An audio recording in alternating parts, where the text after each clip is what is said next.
Halo Lur, jumpa kembali. Setelah sekian lama bahas HP jadul, sekali-sekali bahas HP yang agak lebih baru nggak apa-apa lah ya. Masih ingat dengan HP ini? Ini adalah Sony Xperia XZ3. HP terbaik Sony di tahun 2018. Nggak kerasa sudah 7 tahun yang lalu ya. Dan sekarang baru bisa memilikinya. Itu pun versi Jepangnya, alias XAU, bukan angkatan udara ya. Sekarang harganya sudah murah, kurang lebih sekitar 1 juta lah.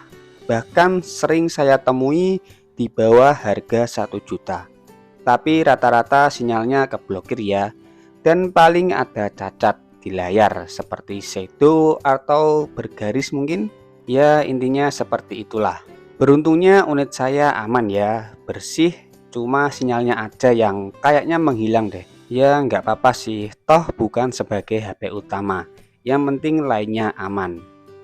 Oke, di sini ada kamera depan 13 megapiksel, sensor-sensor, earpiece sekaligus speaker atas, LED notifikasi, layar utama, logo Sony, speaker bawah. BTW dia sudah stereo speaker ya, atas bawah.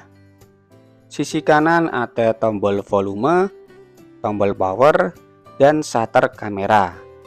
Untuk sisi kirinya kosong ya. Bagian atasnya terdapat slot memory card sekaligus memori. Ada mikrofon, lalu di bagian bawahnya ada port Type-C dan mikrofon lagi. Untuk bagian belakangnya ada bulutan putih, fungsinya kalau nggak salah untuk mengkoreksi warna. Yang tahu boleh komen ya. LED flash, kalau ini mungkin laser autofocus, NFC, kamera utama, sensor sidik jari, tulisan Xperia dan nomor model SOV39. Frame samping Sony Xperia XZ3 sudah dari metal ya. Untuk depan belakangnya sudah dari kaca, diproteksi Corning Gorilla Glass 5. Buat beratnya sendiri hampir 200 gram, tepatnya 193 gram. Cukup berat tapi ini mantap lah di genggaman. Ketika Sony merilis Xperia XZ2 series hingga Xperia XZ3, banyak yang bilang kok desainnya aneh begini ya, terutama di bagian belakangnya ya. Ada yang bilang kayak susu bantal lah, ini itulah, ya intinya macem-macem lah. Saya dulu juga sempat kaget Sony kembali pakai desain seperti ini. Kenapa saya bilang kembali? Buat yang belum tahu, kita flashback ke tahun 2011 ya, ketika nama Sony masih Sony Ericsson. Di tahun itu Sony merilis Sony Ericsson Xperia Neo V. Pasti sebagian dari kalian gak asing ya dengan HP ini. Dan lihatlah desain belakangnya, mirip bukan? Hanya saja di Xperia XZ2 hingga Xperia XZ3 dikemas dengan konsep desain yang lebih baru. Cuma yang disayangkan adalah peletakan fingerprintnya yang agak terlalu ke bawah. Kadang saya salah mengira kamera ini sebagai fingerprint. Alhasil harus dilap kan, masa dibiarkan kotor. Bagi saya, desain HP ini nggak buruk kok. Dia tetap Sony yang saya cintai. Masih terlihat premium dan elegan. Tapi saya lebih suka desain yang mengkotak tegas seperti yang dulu-dulu.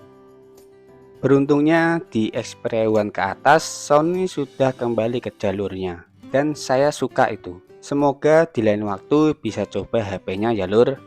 Xperia XZ3 memiliki layar 6 inci, memakai POLED XDR BT2020, resolusinya tinggi 1440 x 2880 pixel, 18:9 rasio, kerapatannya mencapai 537 ppi, diproteksi oleh Corning Gorilla Glass 5, sudah triluminous display plus X-Reality Engine. Ketika kebanyakan produsen smartphone mengadopsi layar poni, Sony masih tetap dengan pendiriannya. Bezel atas dan bawahnya memang tebal sih, tapi sisi kanan dan kirinya dibuat melengkung sampai tumpah-tumpah ya. Ditambah kualitas layar POLED, nikmat banget lur. Warna, ketajaman, kontras dapat tersaji dengan baik. Mau lihat-lihat foto sampai nonton video, mata Anda akan dimanjakan dengan HP ini. Salah satu faktor saya beli HP ini juga karena layarnya. Dapat HP yang bisa di bawah 1 juta dengan layar seperti ini wajib disyukuri ya.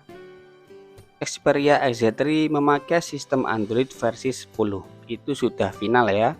Chipsetnya pakai Snapdragon 845, fabrikasinya 10 nanometer, octa-core, GPU-nya pakai Adreno 630, RAM-nya ada varian 4 atau 6 GB, internalnya cuma 64 GB, UFS 2.1, bisa diperluas menggunakan kartu microSD, support wireless charger, sudah IP65 atau 68, dan baterai berkapasitas 3300 mAh. Untuk performa harian ya masih oke aja sih, nggak bagus, nggak jelek, sedang-sedang aja. Lalu untuk main game, saya nggak coba game berat ya, macam Genshin Impact dan sebagainya, tapi cuma eFootball. Ada yang main game ini? Mabar yuk. Secara keseluruhan lumayan lancar. Itu di awal-awal permainan ya. Tapi kalau sudah 15 menit ke atas akan ada frame drop, lag, dan lain sebagainya. Di settingan gamenya sudah saya pilih grafis paling rendah, namun FPS-nya saya set ke 60. Itu aja sudah keteteran. Plus suhu bodi belakangnya mulai naik. Kalau ingin lancar ya harus pakai cooler atau mungkin main dekat kipas angin.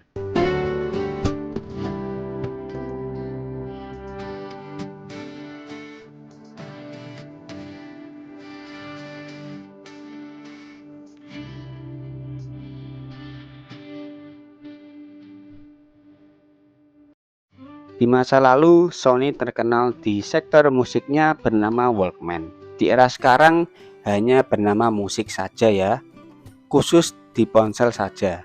Untuk tampilannya seperti ini.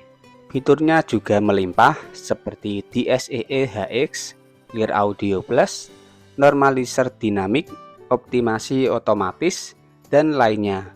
Ada beberapa pilihan preset dan manual juga. Nggak lupa fitur Clear Bass. Dengan fitur sebanyak itu tinggal kitanya mau disetting seperti apa, bebas ya lur. Untuk kualitas speakernya saya rasa masih bagus ya, coba Anda dengarkan.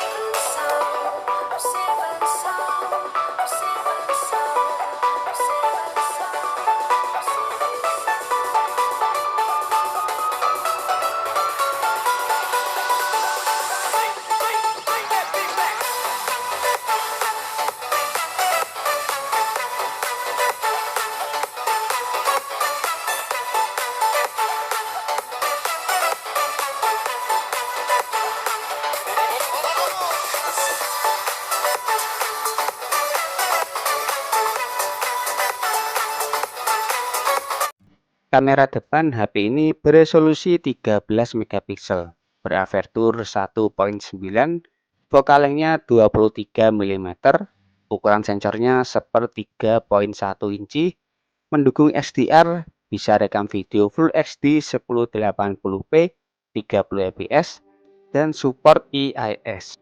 Berikut adalah hasil foto dan videonya.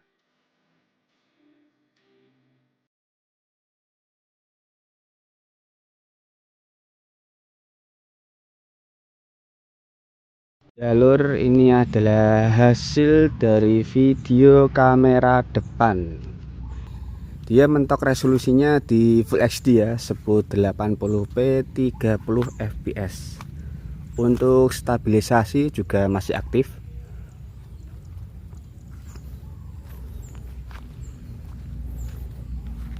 Oke, gimana menurut kalian? Silahkan dinilai ya.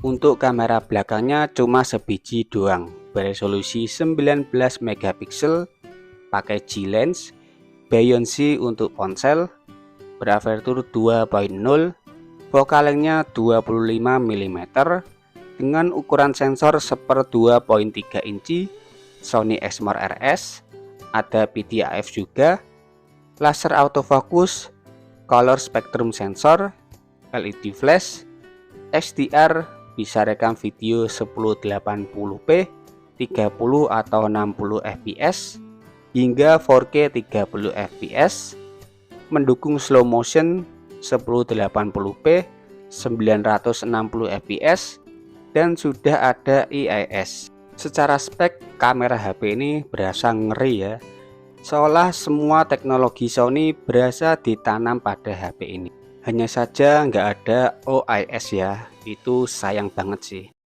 Buat hasil fotonya sendiri, menurut saya masih lumayan. Sony masih konsisten dengan hasil yang natural. Rata-rata sesuai lah dengan kondisi aslinya. Kalau kondisinya bagus ya bagus, kalau sebaliknya ya begitulah.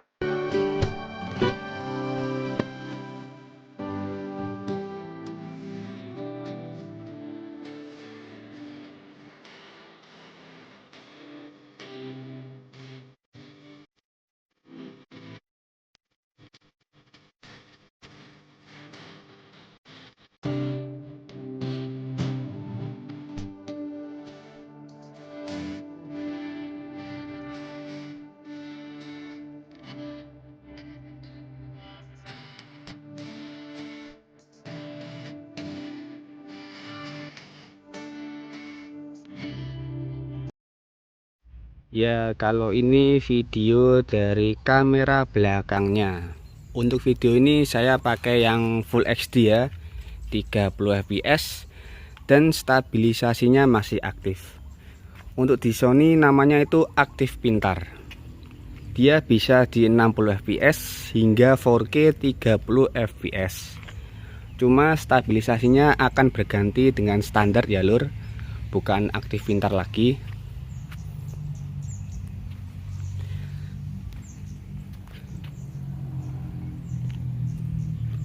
Oke ya, oke lah, bagus sih.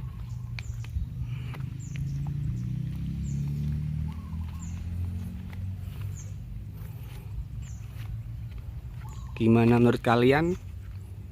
Kalau saya masih oke ya.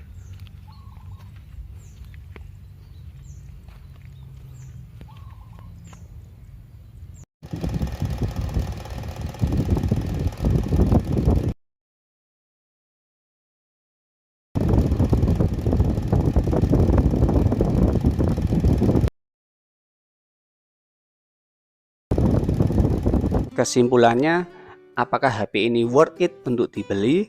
Saya rasa tidak. Alasan pertama, status HP ini bukan HP resmi ya. Alasan kedua, masalah sinyal. Mungkin Anda bisa dapat yang semua operator, tapi sewaktu-waktu bisa atau mungkin saja terblokir. Jadi nggak tenang lah. Alasan ketiga, HP yang dikatakan limbah Jepang seperti ini masuk ke Indonesia dalam keadaan bekas.